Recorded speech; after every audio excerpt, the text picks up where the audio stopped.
faces, and it's even better to see all the new faces that I know through my group, but I don't know in person. Very happy to see you all here. Now I'm nervous. Breathe. Yeah, So most crowd. of you probably know me. I'm Julia, the one who opened the group on Facebook, LeanAndClean Journey. For me, it was a journey from the beginning, and it still is. It still is a learning process. I'm not perfect yet, but I'm trying to get better and better and healthier. So we're here to share with you all that we learned so far, and hopefully we can go further with all of you and learn more on the journey that we all chose. When I started my group, my only concern was my weight. I was 181 pounds, and I did all I wanted is to lose weight. I didn't have any health issues, and I didn't really care about the health that much. But I've been through my whole life, I've been on a lot of diets, and I've been going back and forth, and they all worked for me, but they were not sustainable. I would come like a couple of weeks later or a couple of months later, I would go back into my old habits. So when this time I decided against all the diets, and I said to myself, listen, I'm just going to find a way that I can live, that I can learn new habits, and I can implement them into my life and stick to it. And that's how I started. First, of course, what we do when we decide to lose weight, we just stop eating bread, we just pasta, we try not to eat in the evening, like all the sweets go away. And that's how it started with me too. That's what I did. Then I tried to implement more vegetables and fruits, and drinking a lot of water. That was actually one of the first steps I did. That I started to drink a lot of water, and I started to do some activity every day. I live in San Francisco, so the hills were helping me, but I didn't like them in the beginning. So I started just plain like by walking. I was just, every day I would walk up and down those hills, no matter how tired I am. I would go slower, I would go faster, but I made sure I would walk every single day. And also, I was still eating animal products. I didn't think anything was wrong with it, as long as you don't eat fat, you don't put cheese on top of your meat, you don't put, all the regular things that we all know. We all know how to eat. We all know what is right and what is wrong. But for some reason, we're still eating the wrong food. And eventually, also to stay focused on my journey, I went to the library and I decided to look into the books on the same subject. And my first book was this, Discover Your Nutritional Style. And I highly recommend this book to everyone who wants to be healthier, but doesn't want to go change the lifestyle dramatically right now, doesn't want to go cold turkey right away. So this book is written by Holly Thompson, and she used to be, I believe, a vice president at Bloomingdale's or Saks, but like top fashion designer executive. And eventually she went to become a health coach. So this book is not on plant-based, but it gives you, for every different type of person, it has a lot of insights, it has a lot of tips, and it's very easy to read. And she's not dogmatic, so it was very nice for me to start with this book, because it also taught me to respect other people's choices. So that's why you probably all notice on my group, I don't bang people who eat meat. And I say to everyone that if that's your choice, I respect the choices of other people. And this book has really taught me well. So then reading, in this book at first I found out that I read about gluten and the dairy. And then I started to collect all the other evidence and looking through all other articles. And decided, and it made sense to me to cut gluten and dairy. So those were my other steps. And after that, there was a Russian Orthodox Easter. Before that, people fast, well, I do. And that also helped me a lot with getting into this style. And while fasting, I realized that I really feel good. I don't miss meat, I don't miss dairy, I don't miss cheese. Maybe because I was very focused on it, but it helped. And then also, I realized that growing up and living up to this time, I didn't really knew that many vegetables, that many fruits, that the variety that we have right now here, especially in California, it's just amazing. You always have fruits and vegetables available to you, but another thing is that when we don't know what to do with them in a lot of time. We don't know what to do with them. We go to especially if you go to Chinatown or something, you look at all those pieces and you're like, what is this? What do you do? How do you cook it? So, but with internet, we can all find what to do with anything. It's very easy to Google the recipes and to see where vegetables go. So that's how I started, and I became it's just fun for me.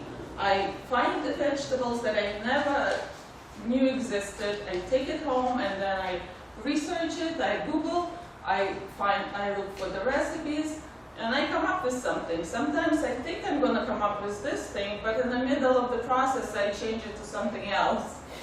And the results, most of the time they're good. Sometimes, of course, I fail. But that's okay. It's a learning process. So that took me, I didn't write this. I'm talking now from, yes, you will. So then I did switch back to meat when I was on vacation, and that made me realize, it made me feel down, it made me feel upset. Not upset, but just heavy and down. So it really showed that there's a connection between animal products and my well-being, and whole food plant-based style and my well-being. It really showed me that I am a plant eater, and I like it this way. So that's how I came to a plant-based, whole food plant-based diet. I think I was very fortunate to come to it without any health issues. Most people come to this way of life after they get diagnosed with some kind of disease. They get some diagnosis from the doctors. It's either heart rate, cholesterol, high blood pressure, you name it, we all know about it.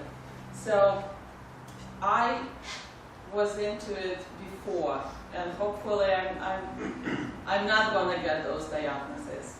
Unfortunately, a lot of people come to it with some pain. And now I want to Natasha will tell us her story. Yeah?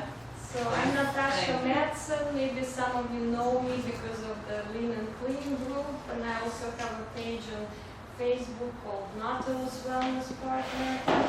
So I started my journey 3 years ago with a plant-based diet. This happened because I was really sick for most of my life. I had eczema and many other problems, but all of a sudden my health just started deteriorating, and being 35 at that time, I realized that I live on medications.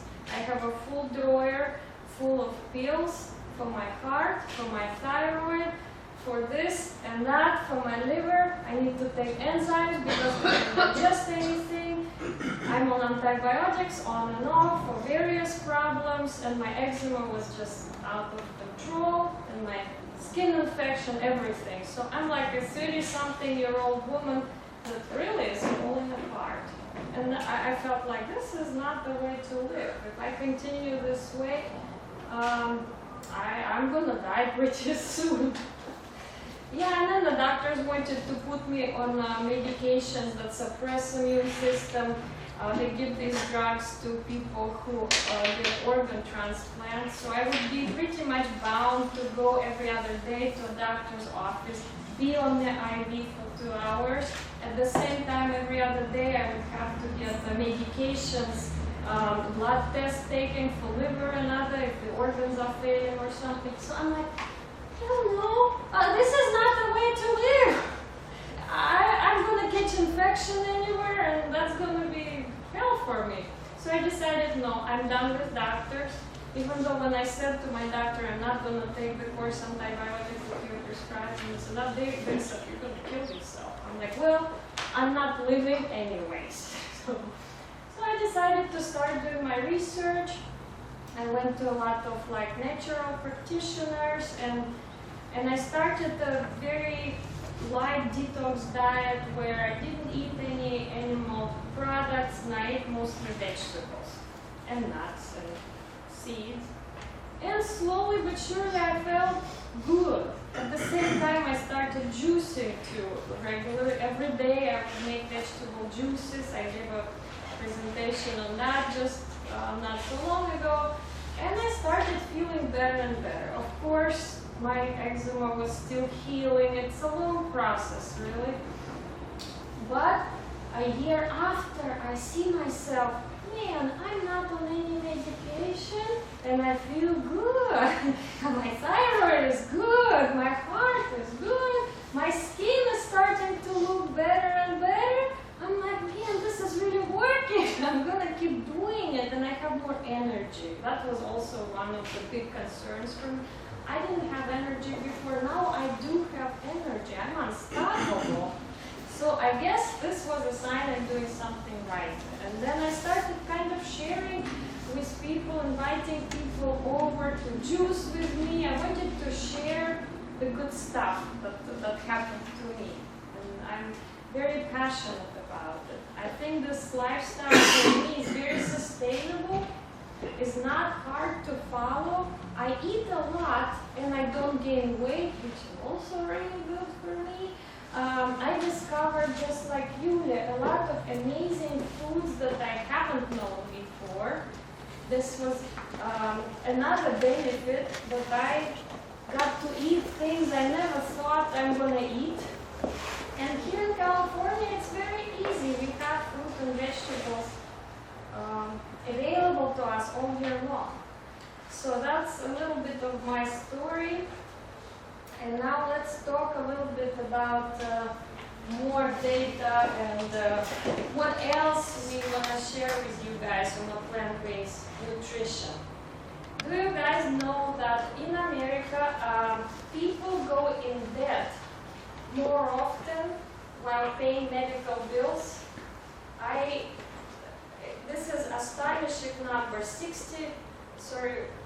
Sorry guys, I think more than 50% of people that have debt because of medical bills. And why is that? Everybody's sick in this country.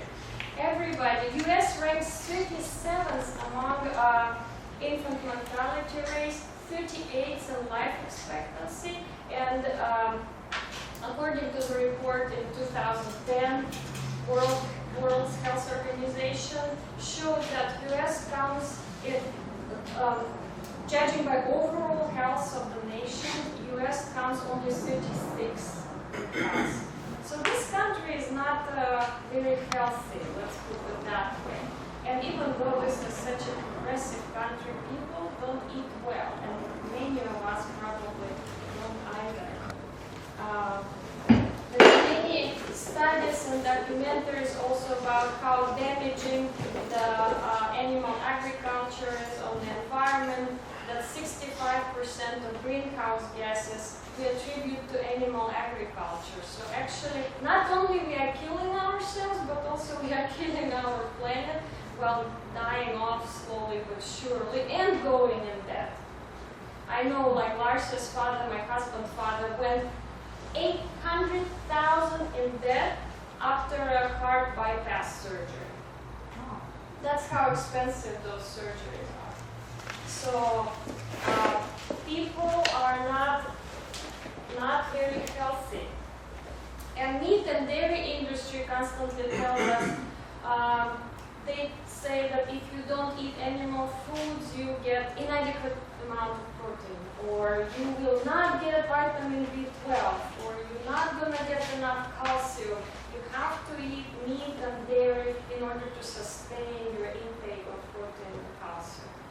Well, interestingly, this all contributes to a high rate of heart attacks. Does anybody here in the audience have a relative that had a heart attack? Or know someone?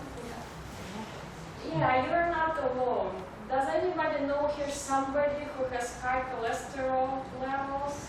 In very early age, actually. Very early age. And heart attacks and bypasses, and very, like in our age group. I'm going to go Our into friends, that. Yeah, and does anybody here know somebody who has high blood pressure? So, interestingly, the blood cholesterol level is one of the factors that affects heart disease. This is not a secret. Interesting data here I have for you guys. Risk of death from heart disease for vegetarians compared to non-vegetarians is half. Blood cholesterol level for vegans compared to non-vegetarians, 35% lower. So intake of cholesterol for non-vegetarians, 300 to 500 milligrams a day. For lacto-ovo-vegetarians, half that much. And for vegans, guess how much cholesterol do vegans take in? Zero. Yeah. So average level of cholesterol in the US 210. For vegetarians 161, and for vegans 133. So again, while you are on a plant-based diet, you pretty much cut the level of cholesterol. Pretty impressive. People who were put on a whole food plant-based diet for 2 weeks showed really good results in lowering blood cholesterol. Do you know that every year in US, 1 million of coronary bypass surgeries happen. 1 million of people go under knife for that surgery. And risk of dying during that surgery is 4.6 to 11.9%. So they are running a good risk of dying actually. And risk of permanent brain damage, 15 to 44%. And recipients of bypass surgeries prolong life by 2%. So a lot of risk for very little benefits. And another thing, risk of major complications during angioplasty, 10%.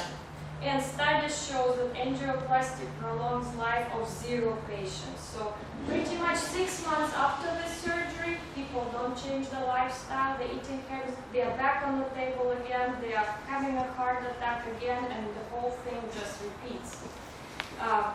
And there is always a likelihood, that the vessels again become blocked.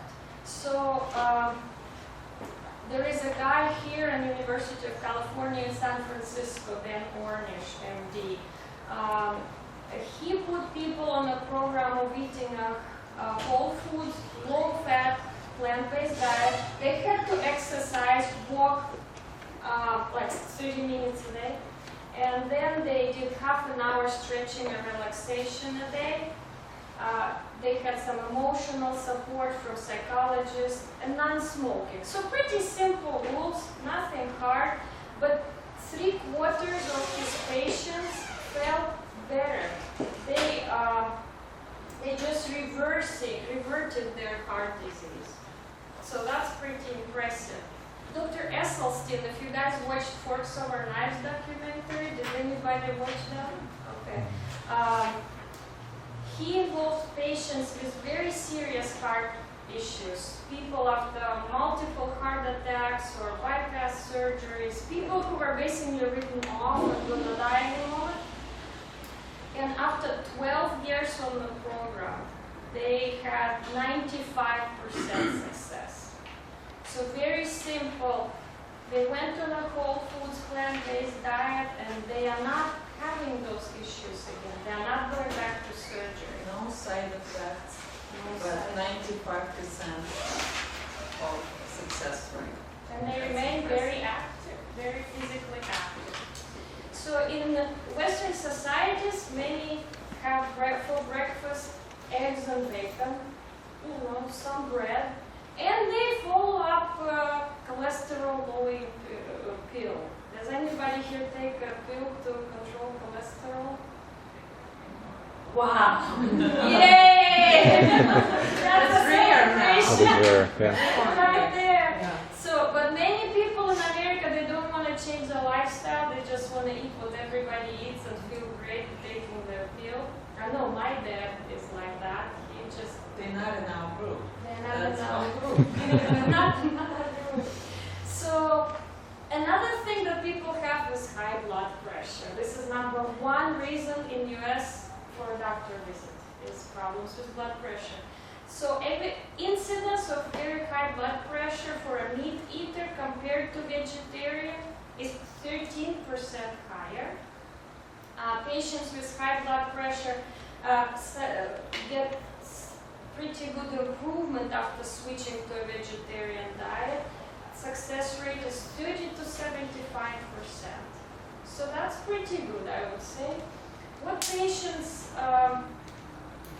when patients get prescribed the blood-lowering pill, they say, you probably be taking it for the rest of your life. I know my parents surely take those pills every day. Patients with high blood pressure were able to discontinue their medication completely after adopting low-sodium, low-fat, high-fiber vegetarian diet. 58% success rate. So not too bad. So incidence of high blood pressure among senior US citizens, more than 50%.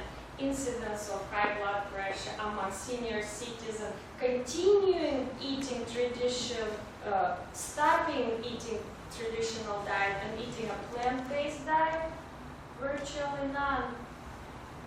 So that's pretty good. For heart and lowering blood pressure, plant-based diet seems to be pretty good. Another problem that the whole world is struggling with is cancer. I think that's a big one And to talk about. I'll take that And one we will for take me. that, yeah. I seriously did not memorize the whole thing, so I will be looking into it. In 1997, the American Institute of Cancer Research used a major international report issued the report saying that the report finds that 60 to 70% of all cancers can be prevented by staying physically active, not smoking, and most importantly, by following the report's #1 dietary recommendation. Choose predominantly plant-based diets, rich in a variety of vegetables and fruits, legumes, and minimally processed starchy staple foods. The study included a panel of 15 of the world's leading researchers in diet and cancer, who reviewed more than 200 case-controlled studies on the link between fruit and vegetables and cancer. Dr. Colin Campbell says the vast majority of all cancers, cardiovascular diseases, and other forms of cancer, degenerative diseases, can be prevented simply by adopting a plant-based diet. In his documentary, Forks Over Knife, they show interesting research about cancer. They took two groups of mice and they injected one group with 20% of casein. Casein is the main component found in main protein in milk. And they ingested 5% into the other group. And what they saw, that the 20% group, the cancer cells were turned on. And the 5% casein group, the cancers did not turn on. And then they start playing, switching back and forth.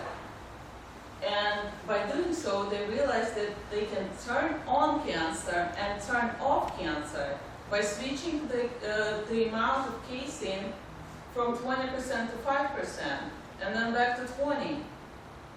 And that's very impressive study. It's interesting that only by having the animal protein, you can turn on your cancer cells or turn them off. I wanna go talk about few cancers here. There are much more. I don't know about you, but I have. I think everyone knows someone or lost someone to cancer. I lost my grandmother to cancer. I lost my parents' friends to cancer. I'm losing someone I know right now to lung cancer. And yes, the lung cancer, that's the most common cause of cancer mortality in the world is the lung cancer. Most lung cancer deaths every year are the direct result of smoking. Well, we all know that. However, the healthy diet might help mitigate the DNA damage effects of tobacco smoke, as well as perhaps help prevent lung cancer from spreading. There was a research where heavy smokers were asked to consume 25 times more broccoli than an average American person. 25% more means one stalk of broccoli a day. Yes, Americans don't eat broccoli that much, or any other vegetables. I'm talking about the mainstream. No, So- tomato is like a tomato paste is vegetable for them. Yeah, Like very ketchup, often. that's Ketchup all. is a Ketchup is a vegetable, right. My son-in-law tells me that. So they did this research, and they compared the broccoli avoiding smokers and the broccoli eating smokers. And the broccoli eating smokers suffered 41% fewer DNA mutation in the bloodstream over 10 days. 10 days.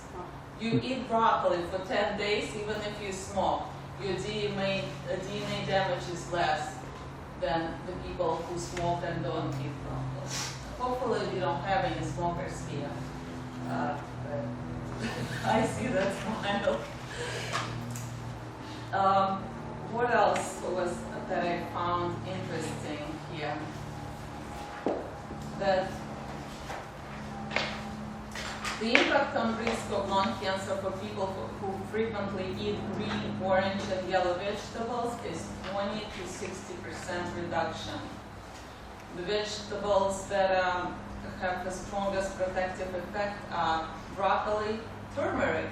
Turmeric is very good fighting cancer too. And apples, bananas, grapes. To tell you the truth, you cannot go wrong with any vegetables and fruits. If you don't kill this cancer or prevent this cancer, you will prevent another one or another disease. So this was about lung cancer. Now let's talk about digestive cancers. There are 3 of them that are killing approximately 100,000 Americans each year. Colorectal cancer, which claims 50,000 lives annually, ranks among the most commonly diagnosed of all cancers. Thankfully, it is the most treatable if caught early enough. And then there is a pancreatic cancer, and it is virtually death sentence for the approximately 46,000 people. It's hard to treat. Then it's esophageal cancer, which affects the tube between your mouth and your stomach. It's also frequently it's fatal, and 18,000 people are died from it every year.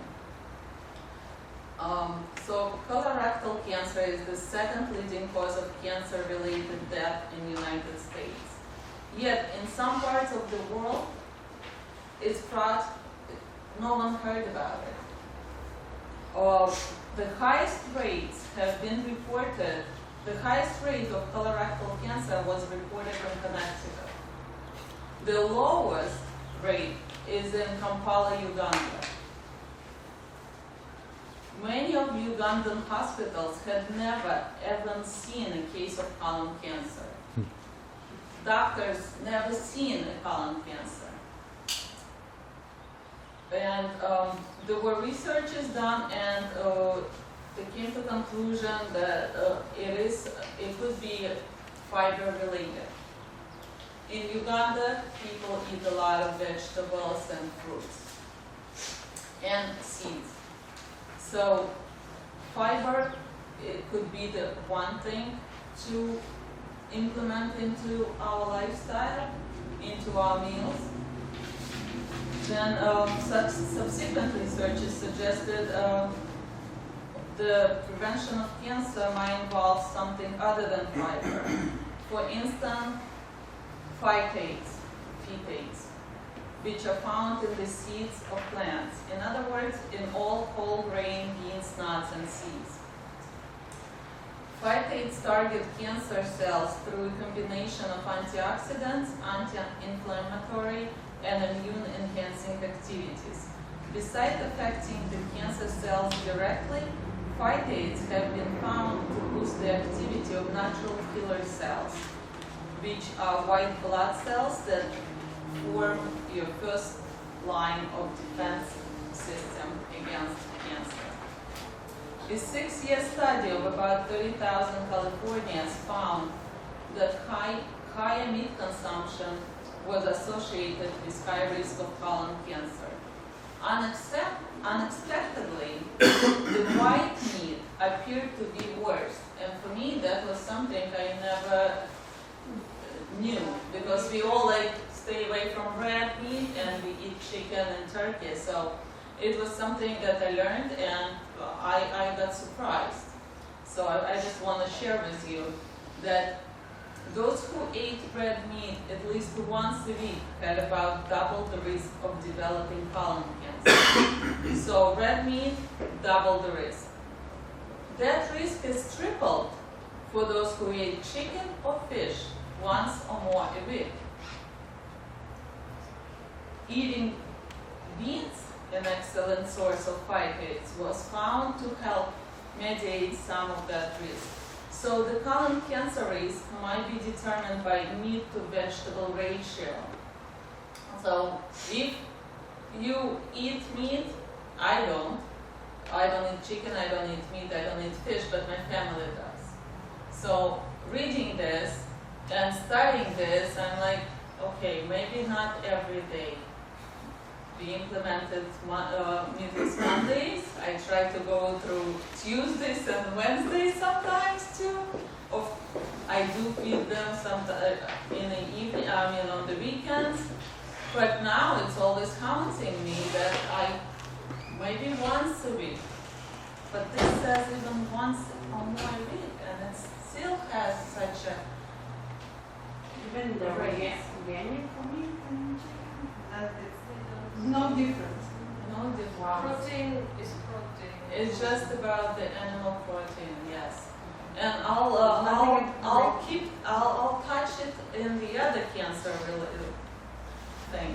It just supports inflammation in your body and it never stops. So it goes from here to here to there. So, what about but eggs? once a week is Well, like shocking. It's still animal Same. So eggs and meat is the same effect. Well, maybe not in colon cancer, I don't know, but I'll go to other cancers now. So next thing is the blood cancer. Childhood leukemia is one of the few success stories in our war against cancer. The childhood leukemia has a 90% rate of survival, so at least be good on that. But they are adults, it still affects more children than any other cancer and 10 times more likely to be diagnosed in adults. And for adults, it's much harder to treat. Blood cancers can be categorized in 3 types: leukemia, lymphoma, and myeloma. Leukemia is the bone marrow produced abnormal white blood cells. Lymphoma, cancer of lymphocytes, and myeloma is a cancer of plasma cells.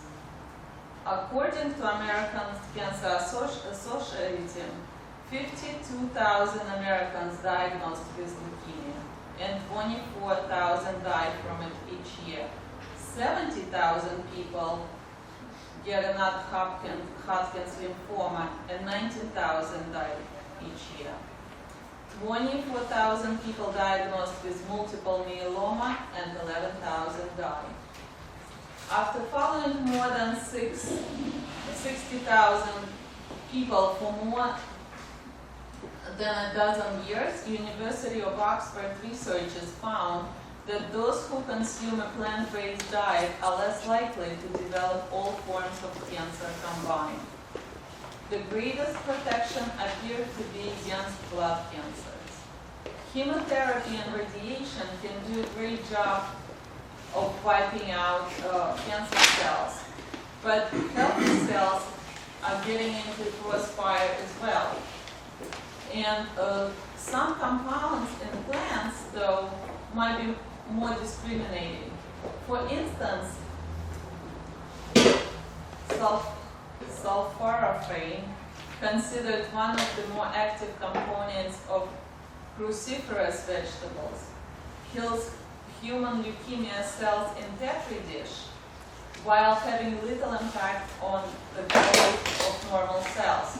So the compound found in broccoli and cabbage and such can kill, in a Petri dish, can kill the cancer cells, but the normal cells will be left untouched or will have very little effect, while chemotherapy kills everything. So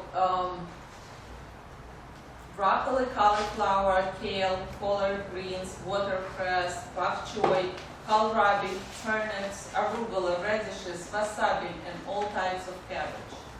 And I think in our group we just found some people, I didn't know what's kohlrabi just about a few months ago. Now I do.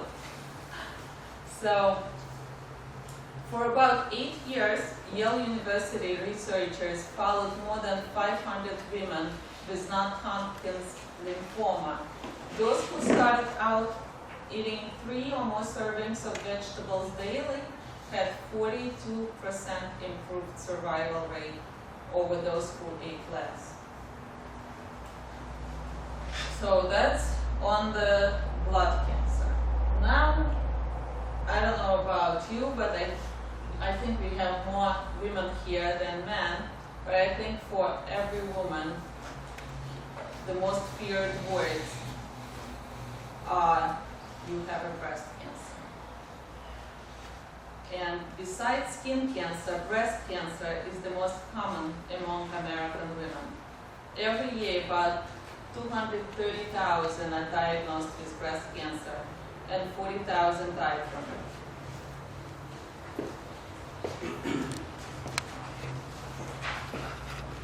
The American Institute for Cancer Research is considered one of the world's leading authorities on diet and cancer. And based on the best available research, it came up with 10 recommendations for cancer prevention. Beyond never chewing tobacco, which we don't do, the bottom line dietary message is diets that revolve around whole plant foods, vegetables, whole grain, fruits and beans, cut the risk of many cancers and other diseases well. Over the course of about 7 years, researchers followed a group of about 30,000 women with no history of breast cancer, achieving just 3 out of 10 recommendations, limiting alcohol, eating mostly plant-based food, and maintaining a normal body weight was associated with a 62% lower risk of breast cancer. Only 3 things you do, and it cuts your risk in more than double. And those are keep your weight down, keep exercising, keep your energy up, and eat vegetables. Eat more vegetables and fruit. I cannot stress that enough.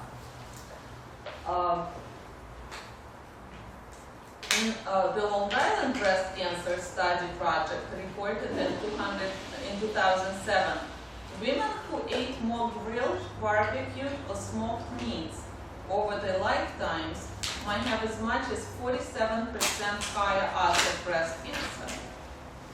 The scientists were able to link the consumption of fried meat with the amount of DNA damage found within the woman's breast tissue, the type of damage that can potentially cause a normal cell to mutate into a cancer cell.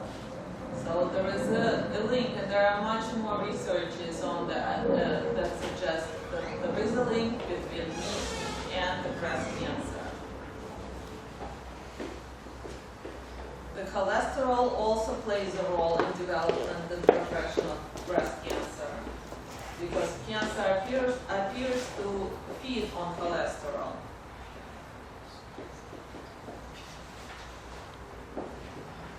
So that's another thing we have to always think about.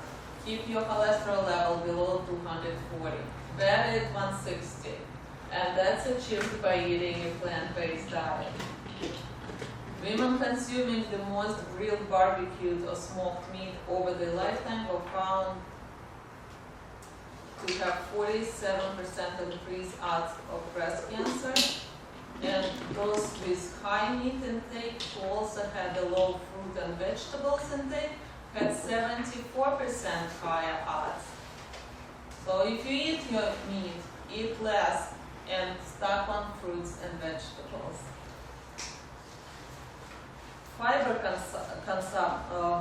Inadequate fiber consumption also is a risk factor. Eat your fiber. That is vegetables and fruits.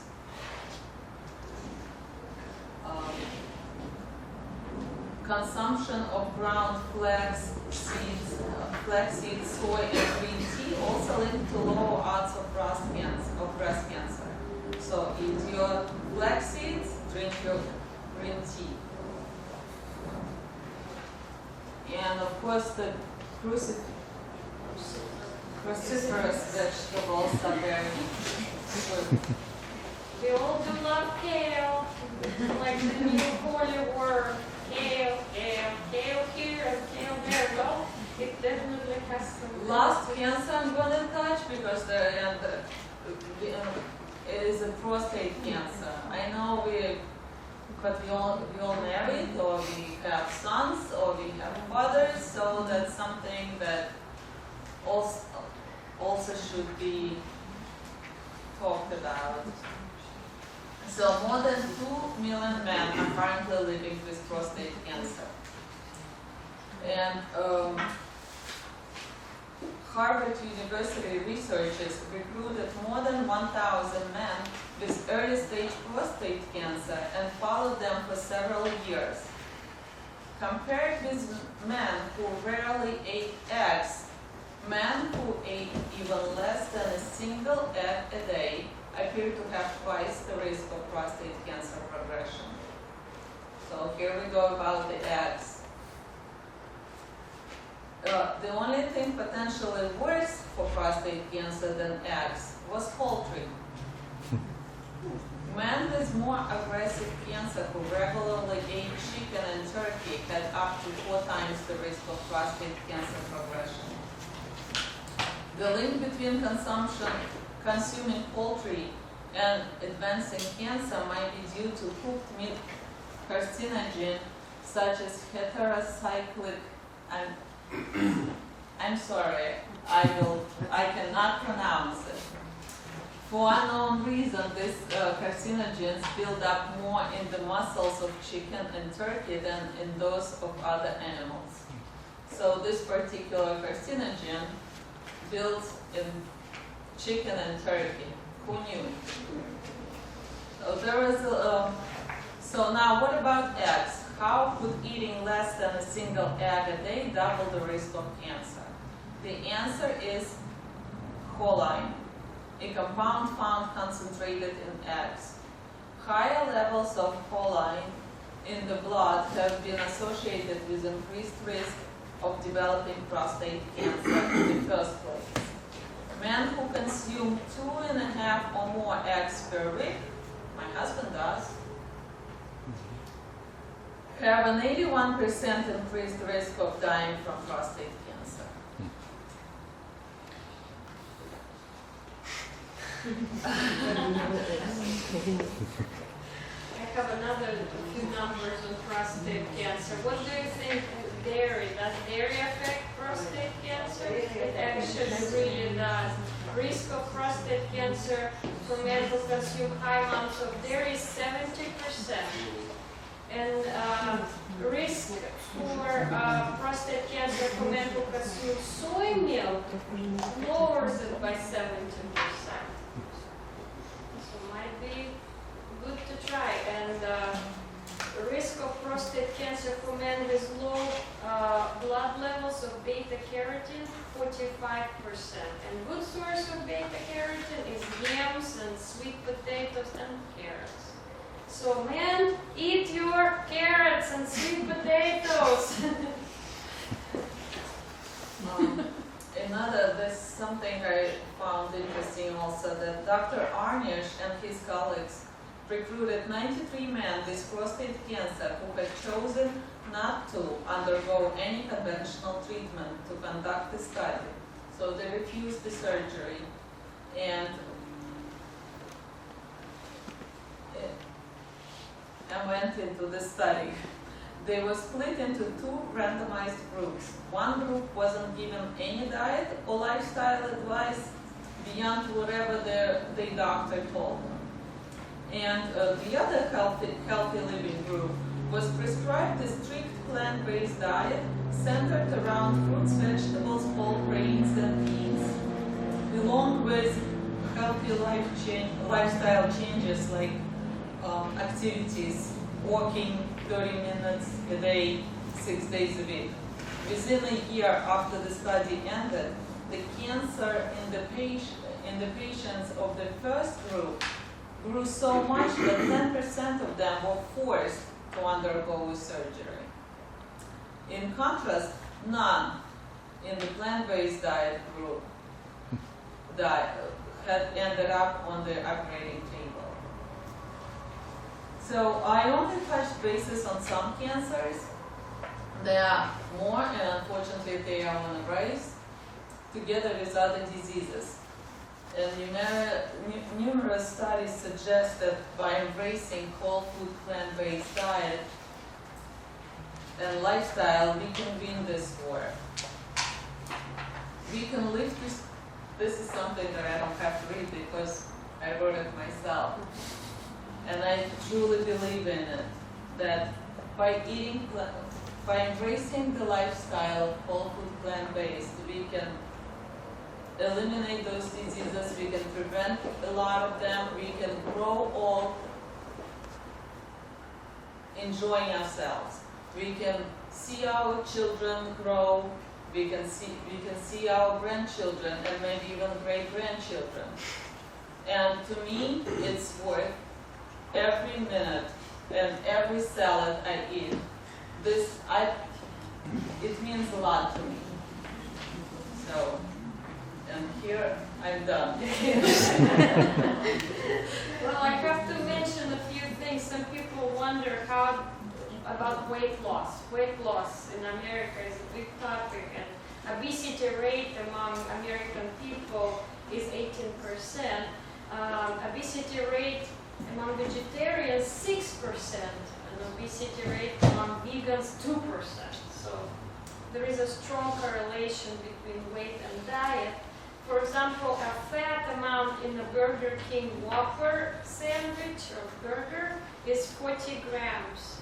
An average fat content in a vegan veggie burger found in every US supermarket is 3 grams. So if you eat a veggie burger, you get 3 grams, 37 grams less fat if you eat that. So I think for weight it's very beneficial. There are a lot of studies done on weight loss and whole foods, plant-based diet, and there is a strong correlation with that. So another thing I want to mention is that people are afraid of switching to plant-based lifestyle. They think, oh my gosh, I'm not gonna eat my cheese, or oh, I'm gonna miss this piece of meat. And I think one tip I can give to everybody is don't think about what you're not gonna eat, but think what you are going to eat. There is a whole new world in front of you full of veggie goodness and freshness and it's funny when first questions we get is, what do you eat? what do you eat? And I always want to say, what do you eat? And when I ask them, what do you eat? Well, I eat котлетки, I eat chicken, I eat meat. I say, okay, I eat kohlrabi, I eat Brussels sprouts, I eat, and then I start going on and on and on about everything I eat, and they're like, did you say you lost 60 pounds? Yeah. So when you focus on animal foods, your meal revolves around the meat dish. Okay, I'm serving, let's say, котлеты or whatever, and something else. But you always plan for the meat dish and put something around that sort of, this is the main focus of the meal. And when you eat plant-based diet, there is no such focus. Just eat whatever you want, really. I mean, any kind of vegetable or food. You don't have to circle your meals. So meals become actually adventurous and very diverse, very rich in different colors too, as you can see on the table here. Another tip is just with this diet is not what you are eating. It's not just about what you are eating, eat meat, eggs, and dairy, but it's about what you are eating. So beans, legumes, and chocolate. You can eat chocolate and don't feel guilty about it. Raw chocolate is good, and I never feel guilty about it. Especially for ladies. For everybody. I don't feel good. I don't feel bad about eating that. And I don't gain weight, which is really good. I've been on different diets before trying to lose weight. After pregnancy, I had to lose 65 pounds. After pregnancy, I was fat. I was 185. And you will not, Also, you were about my Natasha. size when I started. Natasha, and you will not get some like surprises like candida, because like the major of diet yours is like very strong, and when you eat this chocolate, it doesn't affect your whole system here. You just eat your chocolate, it spreads all over, and it's enough. The little piece is enough, right? Because like other stuff, they don't survive in healthy environment. That's True. They So don't how have much much. about Candida? Can Yeah, I it's ask like a question? Because I mean, it was about Candida and Do you want to go now into an open discussion? We can do that too. Well, let us finish with a few more things. Okay. And then we have. And then we'll stick to chat the plan. later. Yeah, we'll chit chat later when we eat, right? Yeah. Like, we can do Yeah. Let's do that. So, many people wonder how do you get vitamin B on a plant-based diet? That's my Oh, that's the topic. I'm sorry, I don't want to steal it from you. No, you can take everything. I don't mind. But yes, we also get questions like, what's your, where do you get a B12, or what other, or do you need to use supplements? Me personally, I don't take any supplements, but this is a decision that I made based on going to the doctor. So I suggest everyone have a checkup yearly, run your test, see what the results are, and based on that you can either take the supplements or not. Mostly for the plant-based people, the only supplements you might need is a B12 and a D. Also could be in an omega, but omega-3 is very easily, you can take it with flax seeds and chia seeds. Only like 1 spoon a day will cover you. So B12 is something that even the meat eaters, it's about the same thing. Same amount of people with a regular sad diet have a deficiency of B12. And the plant, but you do have in storage the B12 for a few years. So right now my test, last time I visited my doctor and he ran the test, and I'm actually above the average on B12. So I said to myself, I'm not going to take a B12 now. But when I go next year, and if I see that my B12 going down, not way down, but like in the middle, in an middle average of what it's supposed to be, then I might consider to take B12.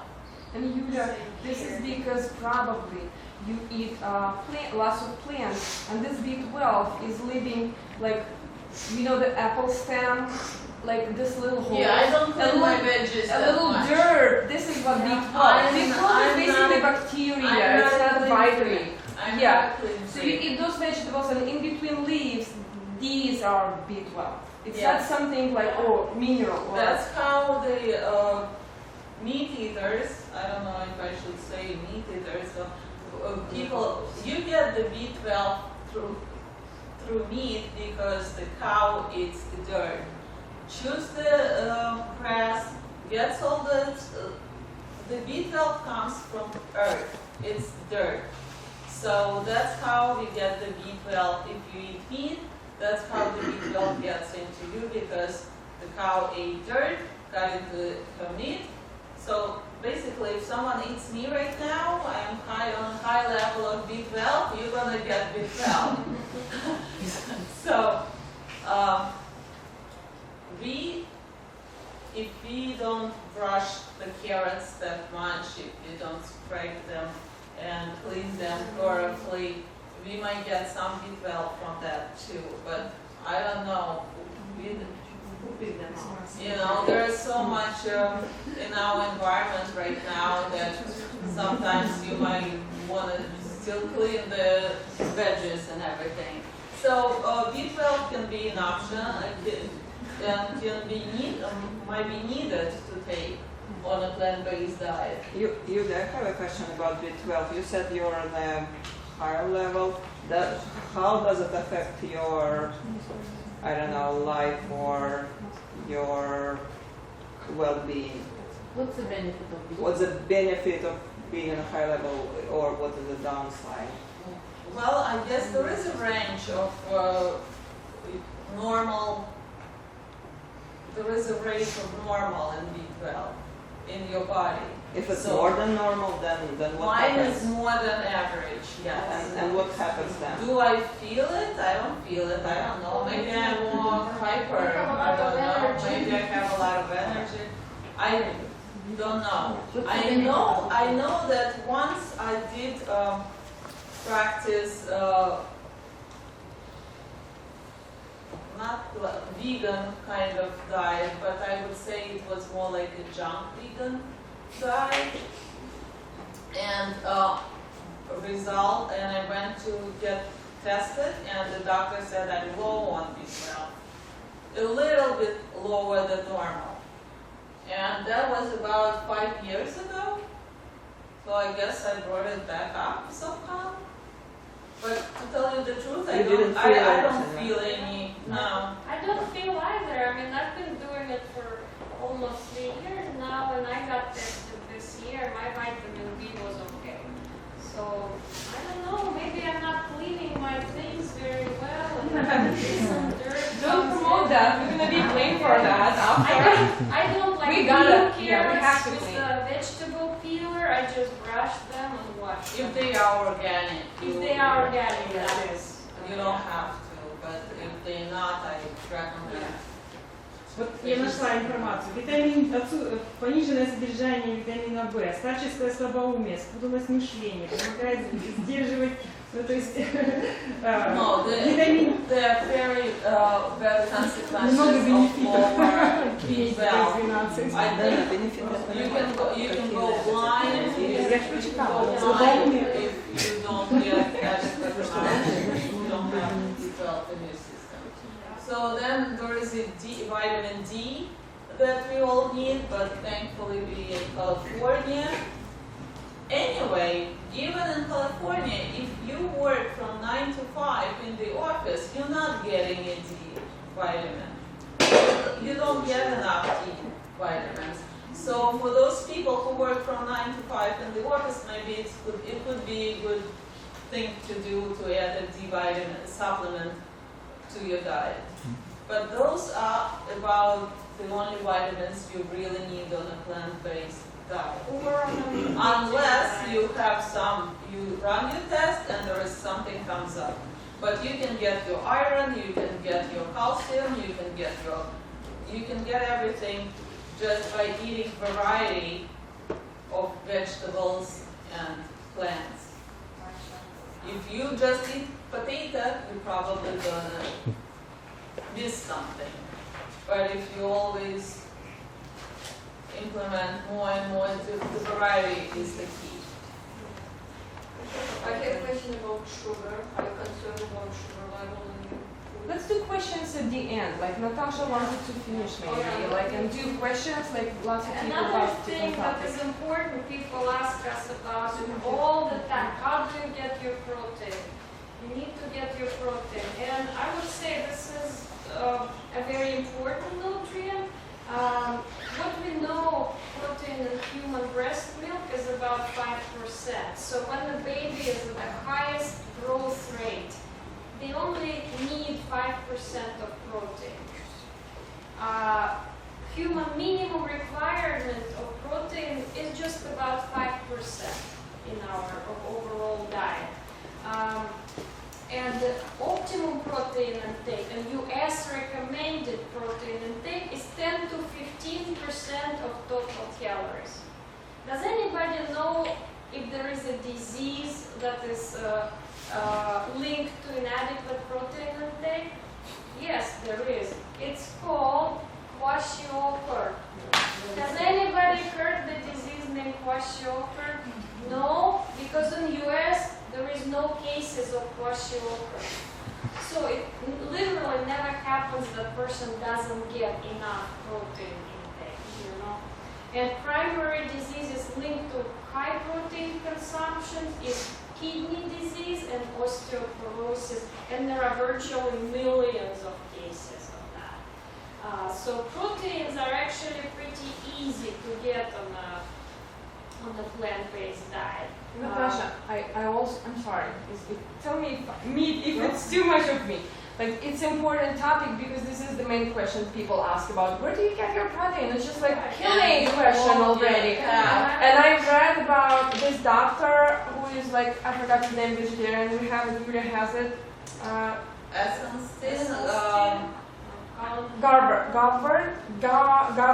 Garther, who was writing about Michael Greger? No, whoever wrote the book Proteinaholic. Okay. Okay, he's saying that the only Greger. probably. So the only when you can have protein deficiency if you're starving a hobo, if you don't eat meal at all. Even if you will have French fries once a day and the rest is water, you will still have a little bit of protein. So there is so little chance you will have protein deficiency. And people keep saying, oh, I can't be vegan or vegetarian because my doctor said I need my protein because I have and like bunch of stuff.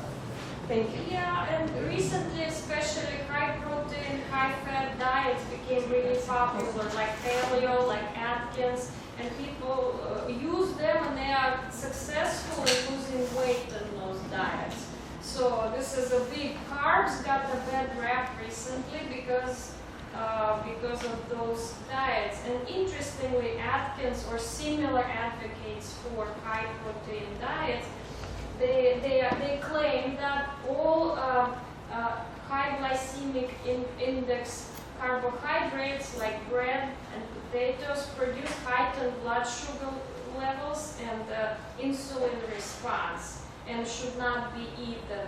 However, the scientific reality says any harmful effects of high glycemic index carbohydrates are reduced by eating them together with low glycemic foods. And I'm not saying just start eating sugar on a vegan diet, no, but some carbs are okay.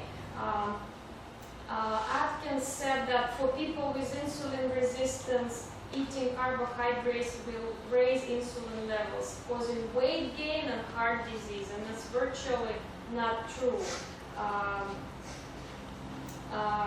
Atkins says high protein diets improve all aspects of our lives. I've been on a high protein diet, and so has my husband, and they do not improve anything. People felt dumb and impaired mentally, like we could not think when we were on Atkins, because some carbs your brain really does need.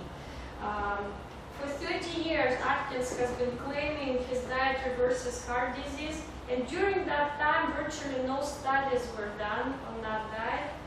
And in fact, Atkins sponsored a study himself, and it was published. So virtually 7% of people eating Atkins diet became constipated, and 65% developed bad breath. So that's the result of that. Was not so successful. So there is no fault actually of eating starch.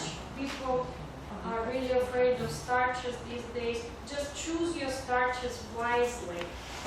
Don't eat white bread, choose a sprouted grain bread, if you are eating grains. If you're not, you can eat potatoes or sweet potatoes and yams and pumpkins and other starches that are actually good. Or brown rice versus white rice. Choose those slow burning carbs and you'll be good. And actually these products do have some protein as well. Interestingly, in Forks Over Knife documentary that I love, Dr. John McDougall, he started practicing in Hawaii in the 70s, and there were a lot of immigrants from Asia, Japanese people, Koreans, Indonesians, people from Philippines and China, and these workers on the sugar plantations, they were trim. They were functioning into their 80s and 90s, and they ate a diet of rice and vegetables. That's pretty standard Asian diet. These people stayed in America, became citizens, they had children and grandchildren. And every other generation became fatter and sicker Because they started eating the standard American diet. People say that you can't get calcium without eating dairy. Well, you actually can. The dairy industry has a very high standard of calcium intake per day. They say you need 300 grams or something like that of calcium per day, which is 1 cup of milk. However, not all that calcium is bioavailable to your body. Only 96 milligrams are bioavailable. And not the amount of calcium you can get from eating half a cup of tofu made with calcium, or half a cup of cooked broccoli, or 1/3 cup of sesame seeds per day. So it's actually not that hard to get your calcium on this diet. And some studies have shown that vegans actually get far more calcium than people who consume dairy. National Diary Council founded a study on postmenopausal women, and you know they have troubles with bones. So in this study, women drank 3 glasses of milk per day, and there was another control group where they just ate their diets. So after a certain time, they found that results were actually not very thrilling. Women who drank milk actually lost more calcium from their bones than those women who didn't drink. And that is easy to prove by taking urine samples. You can test that by taking urine. So the studies have shown that more animal protein we eat, the more calcium we lose. And the interesting data correlation between bone fractures in different countries and calcium intake. What do you guys think are countries with the highest consumption of dairy products in the world? Finland, Sweden, US, and England turned out to be. And exactly these 4 countries are with the highest rates of osteoporosis. So there is the calcium intake in rural China is 0.5% of that, half of that in the US. And that's about half the rate of osteoporosis rate than we have in the US. So that's the data on that. So people say, do you drink soy milk? Is it good? And recently soy again has a bad rap because soy is linked to GMOs and stuff. Well, if you drink organic, non-GMO soy milk, it turns out to be actually good. Soy foods originating from China started 1,500 years ago. That's how long people have been eating soy in China and other Asian countries. In fact, soy is first of the foods that I introduced to babies in Japan. Even before they have their first birthday, they are eating miso soup with tofu. Same in China, actually. Soy beverages are cholesterol-free, where cow's milk has 34 grams of cholesterol per cup. And soy provides more than 10 essential fatty acids, 10 times more essential fatty acids than the cow's milk. So it might be a good alternatives for almond milk or another nut milk. Just choose whatever you guys feel like. And antibiotics in cow's milk, there are about 80 antibiotics that you can find in cow's milk, and in soy milk, none. Children with chronic constipations were, for example, put on a no milk diet, and it improved, and they switched to soy milk. 44% of children did improve. They were not constipated. They didn't have a story. I just want to say, remember when, how hormonal we are when we are pregnant. We are hormonal, and after the birth, we are hormonal. So think of the cow who gets milk.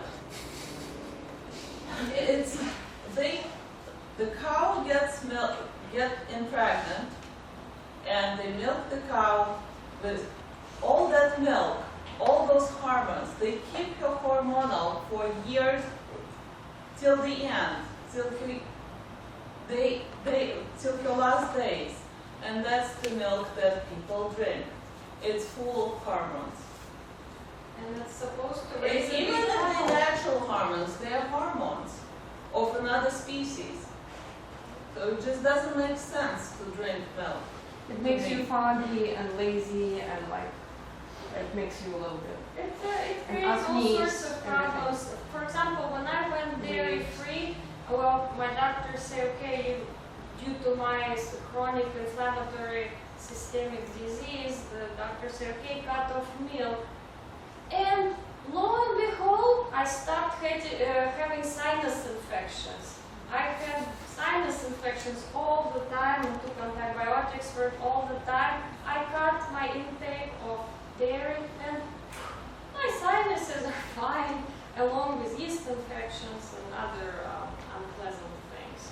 So it does have really good things. And soy milk is a good alternative for almond milk or any other milk you can make out of something if you crave milk. I don't, so I'm kind of not a milk eater. I do crave cheese sometimes, but we do make and we'll share with you good nut cheeses that we make that are also good alternatives if you like that kind of food. But then this time you're being on a plant-based, eventually, at first it might be hard because you want the same taste. But then with time your taste buds change and you enjoy the food that you taste the true taste of the food and you enjoy it. But in the beginning you might get hard withdrawals if you switch from your set diet to a plant-based diet. But they pass. And if you give yourself time and if you're patient and if you're focused, you will enjoy the plant-based diet. Yeah, for sure. And if you don't feel like going cold turkey, like some people, just slowly decrease amounts of meat, have a meatless Monday, or start eating it twice a week, or whatever, depends. And you feel more energy too. Definitely. I become unstoppable when I turn to this diet. And my husband too, he probably, as a man, you'd say men need their meat. And this is a man born in Omaha, Nebraska, the country of grass-fed beef. And he grew up on a farm where they grow cows. And he switched and he's doing, what do you say, Lars? Yeah. Was it hard?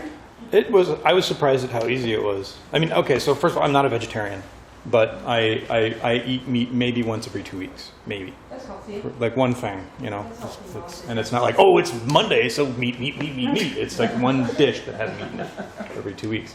And the first thing that I noticed was that I didn't miss it as much as I thought. And the other thing was that my energy level was a lot higher, noticeably higher. And I was less dumb. So just like the same effect that you get when you go from Atkins to a standard diet, you get that again if you go from a very, very low animal foods diet to go to that from a standard diet. You get it twice. Because the Atkins, you really do feel like a caveman for a while. Great. Now my husband is in your team, so he's like on the way like this. Yeah, that's good. I'm so excited. That's good. So I hope he will be like. Yeah. And, so, guys, I might not have enough of these brochures for everybody. Those who didn't get, I can send you through email or something. Just let me know, ping me on Facebook. Here you have a lot of information on how to get your protein from various different sources. You have food cravings. What does that mean? You have a lot of different foods saying exactly how much protein you get. How to build a plant plate. How much calcium, protein, and other things you need. And there are different samples of how these simple menus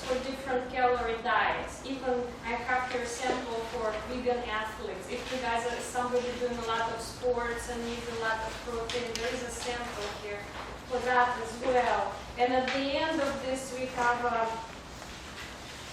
some of literature and movies that we use for this. I also have a little paper here for those who are interested in energy healing. I do energy healing sessions, and I'm going to organize 2 groups very shortly. If you guys want to know more about that, some people I know already went to my energy healing and liked it. So if you guys are interested, she is energetic. See? I'm barely holding myself, you know? I am so happy with my life right now. I'm just struggling here, you know? So, and another thing we want to know, we want to organize more workshops like this with food and information, and we have a questionnaire here. Let us know what you want to hear more. We have a fermentation, raw diet. We are going on the road for the months. You can just check what would be interested for you, Yeah. and so we can prepare and set up another group session or something. And next week we have an event on dehydration here at the same time on Saturday. If you guys, I have some sample crackers there, but if you guys want to learn more about how to dehydrate, where you can get the... If you want to look at my dehydrator, I'll bring it. And I bring mine and we compare. Yeah, so that's going to be fun. And we have an announcement to make too. Here we have a website that we created. Yeah, it's the beginning. It's not fully done yet, but we are in process of having a LeanAndClean.org, and we are in process of getting 501c3. If anyone knows, that's a non-profit organization certificate.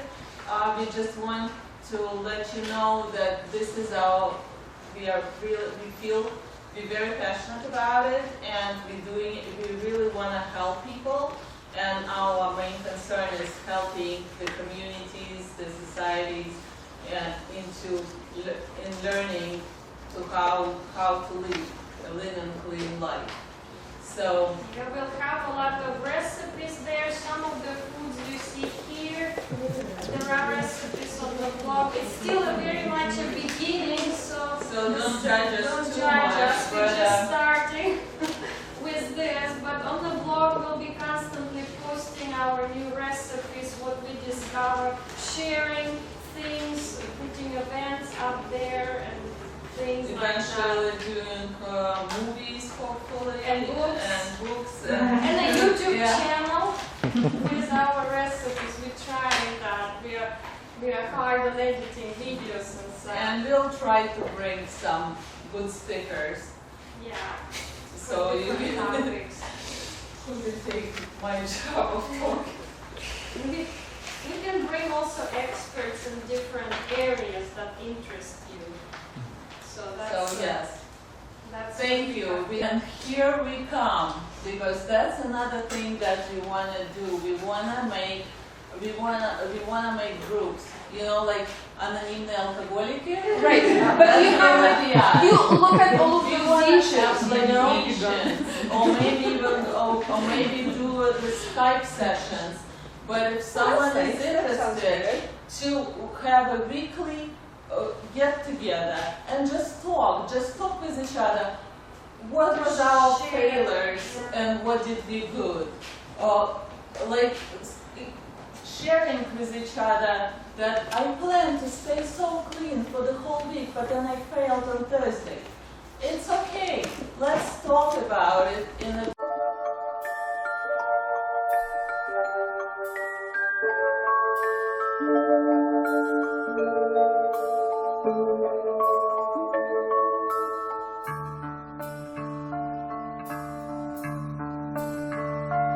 La la la la la.